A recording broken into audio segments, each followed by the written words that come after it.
আমাদের দেশের নারী সংগঠনের যে মহিলাগুলো থাকে, নারী সংগঠন বলতে যে যারা মহিলাদের নিয়ে কিছু একটা বললে রাস্তা নেমে পড়ে, এটা ভালো দিক। মহিলাদের সম্মান রক্ষা করতে হবে, ঠিক আছে।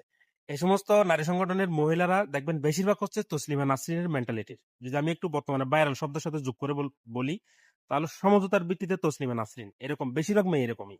তাদেরকে সচরাচর দেখা যায় কোন একটা আলেম মানুষ মহিলাদের বিরুদ্ধে হয়তো কোরআন হাদিস বুঝাতে গিয়ে কোন একটা কিছু বলেছে, তারা এটা নিয়ে রাস্তা নেমে যায়, মানে সোচ্চার হয়ে যায়। কিন্তু তাদের কখনো দেখা যায়নি এখন পর্যন্ত কোন একটা নারী আহ, ধর্ষণের শিকার হয়েছে, তাকে হত্যা করা হয়েছে নির্মমভাবে, এই সমস্ত বিষয় নিয়ে কখনো তাদেরকে রাস্তায় দেখা যায়নি।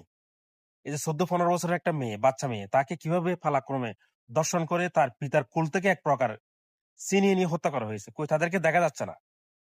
তাদেরকে আপনি দেখবেনও না।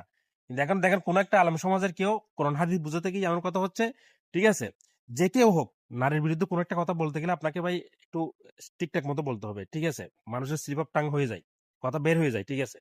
এগুলো নিয়ে দেখবেন সুচ্চার তারা, মানে তারা নারীর সম্মান রক্ষার জন্য প্রস্তুত, জীবন দিয়ে দিবে।